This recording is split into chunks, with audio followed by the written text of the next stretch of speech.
سلام نايت بيتسب لما عند قعك زنبو خوكو صبغت صحفتي بزعها فقري در استحيد لكم مزيان اللي انخو لا أكبلكم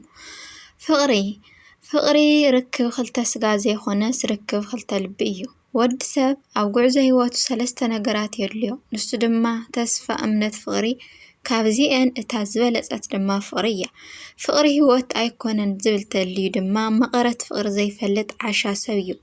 فقري እግዚአብሔር ዝሃበና በረከት ቅዱስ እዩ ተፋቀሩ ተፋተው ዓለም ብፍቅር ምልኡዋ እዚ ክብለኩም ከለኹ ደማ ሓደ ምስ ሓንቲ ምስ ሓደ ብፍቅር ተጣሚርኩም ብቃል ኪዳን ተኣሲርኩም በረከት ዘለዎ ህይወትን ዘለዎ ሓዳርን ሰላም ዘለዎ ሓዳርን ንወሩ መልእኽቲ ጳውሎስ ናብ ሰው ሮሜ ወይ ከዓ ሰቆቆ ኤርምያስ ፍቅር ከዓቢ ዝኽእል ድማ ድልየት ሓደ ሰብ ጥራይ ዘይኮነስ ድልየታት ክልተ ተጻመቲ ምስ ዝኾን እዩ ኣብ ዝለዓለ ዕብየት ደረጃ ዝበጽሕ እሞ ስለዚ ልብኻ ብንጹህ ፍቅሪ ምእዛዝ የድሊ ማለት እዩ ፍቅሪ በዓልኻ ክተውፅኦን ክተጥፍኦን ዘይትኽእል ስውር ህያው እግዚአብሔር ዝህበካ ቅዱስ ስጦታ እዩ ፍቅሪ ማለት ክርስቶስ መድሓኒና እዩ እቲ ንጹህ ዝኾነ ሰብ እግዚአብሔር ዝሓረዮ ድማ ኣብ ዝጸጋ ፍቅሪ ተኻፋላይ ይኸውን ዮሐንስ ወንጌል ፍቅሪ ሓልየትን እምነትን ሩሃትን ቅንዕናን ዝመልኣ ክብርቲ ወርቂ ዘይትብተኽ ሰንሰለት እያ ስለዚ እቲ ሰንሰለት ንኸይብተኽ ኣብ ፍቅሪ እምነት እምበር ጥርጣሬ ከኣትየውሉን ፍቅሪ ብፍቅር እምበር ብገንዘብ ክግዛእ የብሉን ምክንያቱ ብገንዘብ ዝገዛእካዮ ፍቅሪ ጽባሕ እውን ዕዳጋ መውራዱ ኣይተርፎን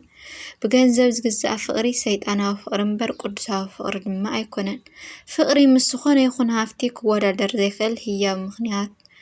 ህያብ እዩ ምክንያቱ ንብረት ሃፍቲ ይውዳእ እዩ ፍቅሪ ግን ዘላለም ዘይውዳእ ዝነብር ቅርሲ እዩ ፍቅሪ ዓልየት ዓዲ ኣውራጃ ዞባ ዘይፈሊ እዩ ምክንያቱ ንውፃይኻ ከም ነፍስኻ ፍቅሮ ስለ ዝብለና ፍቅሪ ዝፈልጥ ሰብ ድማ ፍጹም ዝተቀደሰን እግዚአብሔር ዝፈርሕን ሰብ ዘኽብርን ስድርኡ ዘኽብርን በዓልቲ ቤቱ በዓል ቤታት ካና ኸይኑ ተኸናኺና ዘንብርን እተንብርን ብፁዕ ብጽእቲ ወዲ ኣዳም ጓል ሂዋን እያ ደቂ ኣምላክ ይስመ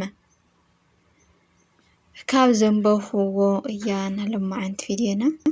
ብተወሳኺ ከዓ ሓቅታት ናይ ህይወት ኣብ ህይወትካ ሓደጋታት ውሰድ እንተ ተዓዊትካ ክትመርሕ ትኽእል ኢኻ እንተ ተሳዒርካ ክትመርሕ ትኽእል ኢኻ ሰባት ዝብልዎ ዘይኮነስ ዝገብርዎ እዮም ስለዚ ካብ ቃላቶም ዘይኮነስ ካብ ተግባሮም ፍረዶ ሓደ ሰብ ክጎድአካ ከሎ ሕማቕ ኣይሰማዕካ ምክንያቱ እቲ ዝጣዕመ ፍረ ዘፍሪ ገረብ ዝለዓለ ቁጽሪ እምኒ ከም ዝረክብ ሕጊ ተፈጥሮ እዩ ካብ ህይወትካ ዝከኣለካ ውሰድ ምክንያቱ ህይወት ካብኻ ክትወስድ ምስ ጀመረት ዋላ ነቲ ናይ መወዳእታ ትንፋስካ ይውሰደልካ ኣብዛ ዓለም እዚኣ ሰባት ኩሉ ግዜ ኣብ መንገዲ ዓወትካ እምኒ ክድውርዩ እዮም ካብኣቶም እንታይ ትሰርሖ ይምርኮስ መንድቕ ወይ ድልድል ቡድህታት ንህይወት መሳጢ ይገብሮ ምስ ሰዓሮም ንህይወት ትርጉም ከም ዘለዎ ይገብሮ ናይ ስዕረት ሓደጋ ከይትጓየኽካ ኣብ ዓወት ሓጎስ የለን ዕንቅፋት ዘይብሉ መንገዲ ናብ ዝኾነ ቦታ ኣይወስድን እዩ ሕሉፍ ክትወጽሖ ጽቡቕ ቦታ ኮይኑ በርግጽ ግን ጽቡቕ ክትሓድር ኣይኮነን ኩሉ ግዜ ብዛዕባ ትማል ትሓስብ እንተኾንካ ዝሐሸ ጽባሕ ክህልወካ ይኽእልን እዩ እቲ ትማል ዝገበርካዮ ገና ዓብዪ እንተመሲልካ ሎሚ ብዙሕ ኣይሰራሕካን ማለት እዩ ኣብ እምባ እንተዘይደየብካ ነቲ ቆላ ክትሪኦ ኣይትኽእልን ኢኻ ስራሕ ኣልዎ ኣይትግደፎ ሓንጎልካ ተጠቐም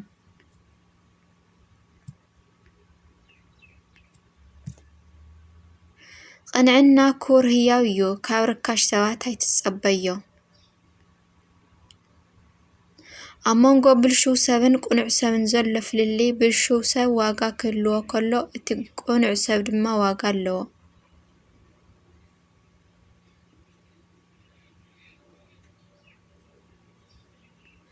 እቲ ዘይተማሃርካዮ ነገር ትምህርቲ ክበካ ይኽእል እዩ።